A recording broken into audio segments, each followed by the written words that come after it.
Welcome to Srilakshmi channel. நாம பொதுவாக பச்சரிசி, புழுங்கல் அரிசி, அவல் இதெல்லாம் போட்டு தான் பணியாரம் பண்ணியிருக்கோம். இப்போ புதுசாக நம்ம பாசிப்பருப்பில் பணியாரம் பண்ண போகிறோம். அதுக்கு என்னென்ன பொருட்கள்லாம் போட்டு எப்படி ஊற வைக்கணும், என்னமா அரைக்கணும் அப்படிங்கிறத நான் இப்போ காமிக்கிறேன். வாங்க பார்க்கலாம். இந்த பாசிப்பருப்பு பணியாரத்துக்கு பாசிப்பருப்பு 1 கப்பு, பச்சரிசி 1/4 கப்பு, உளுந்து ஒரு 1/4 கப்பு எடுத்துக்கிறோம். பாருங்க, பச்சரிசி 1/4 கப்பு, உளுந்து 1/4 கப்பு, பாசிப்பருப்பு 1 கப்பு. இப்போ இதெல்லாம் ஒரு 4 மணி நேரத்துக்கு நம்ம ஊற வைக்கிறோம். கழுவிட்டு ஊற வச்சிடணும்.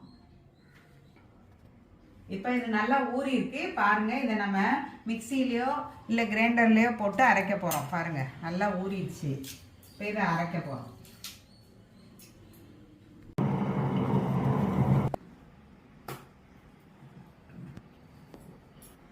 கெட்டியாக தான் இந்த மாவை அரைச்சிக்கணும். அரைச்சி எடுத்தாச்சு. இப்போ மாவை அரைச்சிட்டோம். பாருங்கள் எப்படி இருக்குன்னு. இந்த உளுந்து போட்டனால நல்லா பொங்கி நல்லா வந்திருக்கு மாவு. இந்த வெங்காயத்தை போட்டுக்கிறோம். இந்த பச்சை மிளகா போட்டுக்கிறோம். கருவேப்பிலை எடுத்துட்டோம். கருவேப்பிலை போட்டுக்கிறோம். இப்போ தேவைக்கேற்ப உப்பு போட்டு நம்ம கலக்கி வச்சுருக்கோம். வெங்காயம், பச்சை மிளகா, கருவேப்பிலை எல்லாம் போட்டாச்சு. இனிமேல் இதை பணியார சட்டியில் ஊற்ற போகிறோம். இப்போ இந்த பணியார சட்டியில் பணியாரத்தை ஊற்ற போகிறோம். கல்லில் எண்ணெய் ஊற்றியாச்சு. இப்போ பணியாரத்தை ஊற்ற போகிறோம்.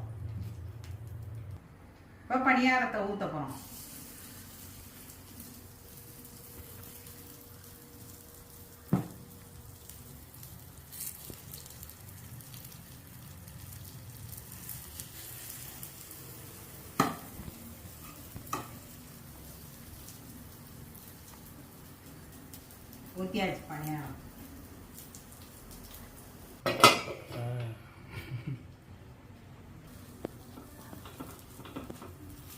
இப்போ பணியாரத்தெல்லாம் திருப்புறோம். இது திருப்பிடும். நல்லா வந்துடுச்சு பாருங்க. பணியாரம் சூப்பராக வந்துடுச்சு. இப்போ எல்லாத்தையும் திருப்பியாச்சு.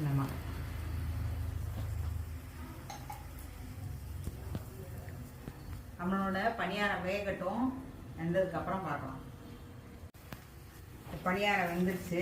நம்ம இப்போ எடுத்துப்போம்.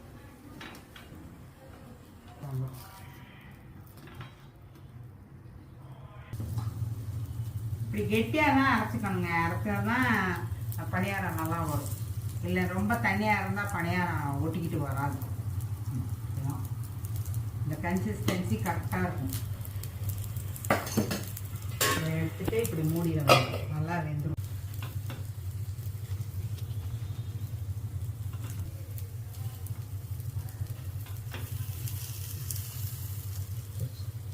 திருப்பியாச்சு. எல்லாம் திருப்பியாச்சு.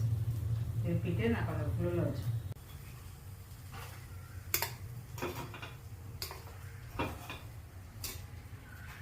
நம்மளோட பணியாரம் வெந்துருச்சு. நம்ம இப்போ எடுக்க போகிறோம். பாருங்கள் எப்படி நல்லா வந்திருக்கு பாருங்கள். நம்மளோட பாசிப்பருப்பு பணியாரம் ரெடி ஆயிடுச்சு பாருங்கள். அதுக்கு தேங்காய் சட்னி வச்சுருக்கேன். ஸ்ரீலக்ஷ்மி சேனல் லைக் பண்ணுங்கள், ஷேர் பண்ணுங்கள், சப்ஸ்கிரைப் பண்ணுங்கள்.